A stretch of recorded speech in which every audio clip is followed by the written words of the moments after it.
Hello there, you perfectly lovely muggles. My name is Sarah and I've been reading from Harry Potter and the Philosopher's Stone by J.K. Rowling. We're now up to chapter 11 and it's an exciting one. It's called Quidditch! As they entered November, the weather turned very cold. The mountains around the school became icy grey and the lake like chilled steel. Every morning, the ground was covered in frost. Hagrid could be seen from the upstairs window defrosting broomsticks on the Quidditch pitch, bundled up in a long moleskin overcoat, rabbit fur gloves and enormous beaver skin boots. The Quidditch season had begun. On Sunday, Harry would be playing in his first match after weeks of training. Gryffindor versus Slytherin. If Gryffindor won, they would move up into second place in the house championship.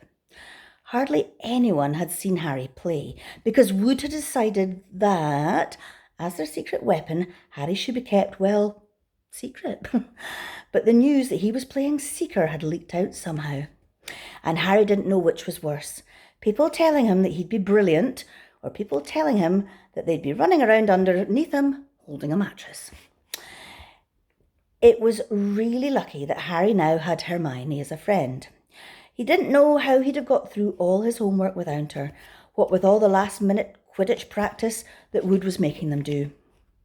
She had also lent him Quidditch Through the Ages, which turned out to be a very interesting read. Harry learned that there were 700 ways of committing a Quidditch foul, and that all of them had happened during a World Cup match in 1473. That Seekers were usually the smallest and the fastest players, and the most serious Quidditch accidents seemed to happen to them. That although people rarely died playing Quidditch, referees had been known to vanish and turn up months later in the Sahara Desert. Hermione had become a bit more relaxed about breaking rules since Harry and Ron had saved her from the mountain troll, and she was much nicer for it. The day before Harry's first Quidditch match, the three of them were all out in the freezing courtyard during break, and she had conjured them up a bright blue flame which could be carried around in a jam jar. They were standing with their backs to it, getting warm, when Snape crossed the yard.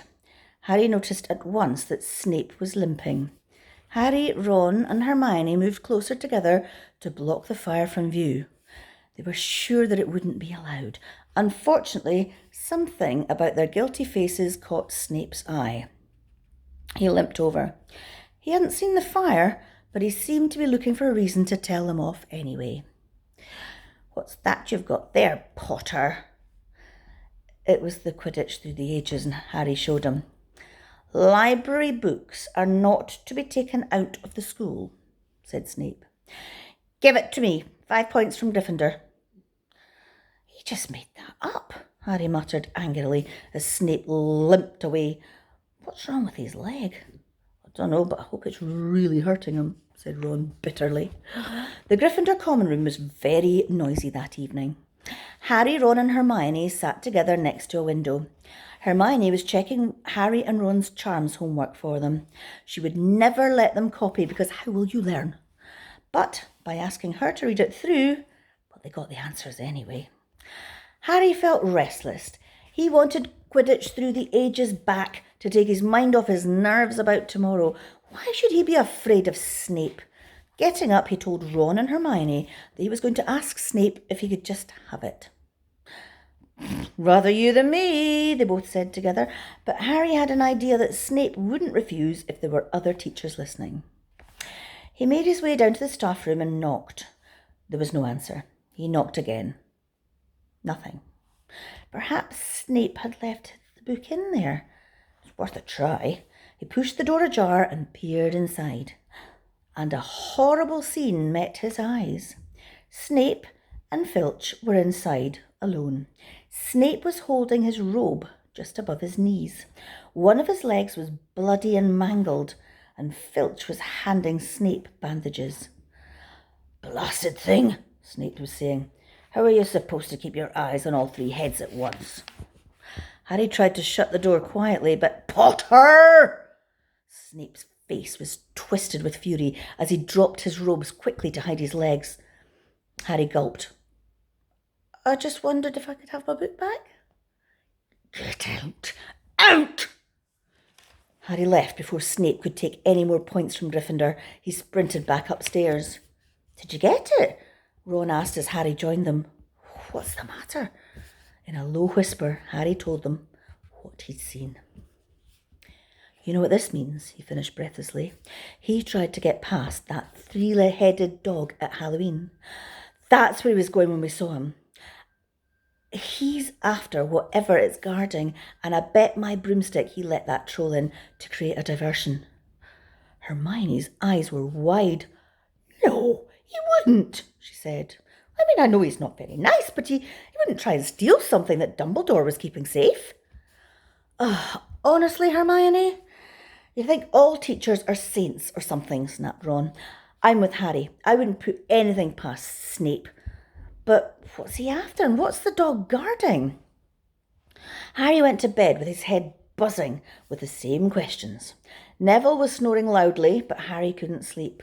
He tried to empty his mind. He needed to sleep. He had to. He had his first Quidditch match in a few hours. But the expression on Snape's face when Harry had seen his leg wasn't easy to forget. The next morning dawned very bright and cold. The great hall was full of the delicious smell of fried sausages and the cheerful chatter of everyone looking forward to a good Quidditch match. You've got to eat some breakfast. I don't want anything. Just a bit of toast, wheedled Hermione. I'm not hungry. Harry felt terrible. In an hour's time he'd be walking on the pitch. Harry, you need your strength, said Seamus Finnegan. Seekers are always the one who get nobbled by the other team. Thanks, Seamus, said Harry, watching Seamus pile ketchup on his sausages. By 11 o'clock, the whole school seemed to be out in the stands around the Quidditch pitch. Many students had binoculars, and the seats might be raised high in the air, but it was still difficult to see what was going on sometimes. Ron and Hermione joined Neville, Seamus and Dean, the West Ham fan, up at the top row.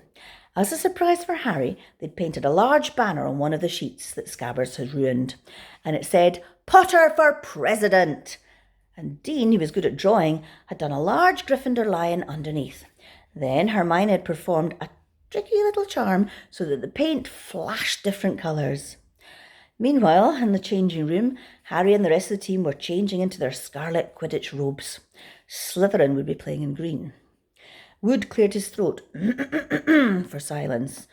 Okay, men, he said, and women, said Chaser Angelina Johnson. And women, Wood agreed. This is it. The big one, said Fred Weasley. The one we've all been waiting for, said George. We know Oliver's speech by heart, Fred told Harry.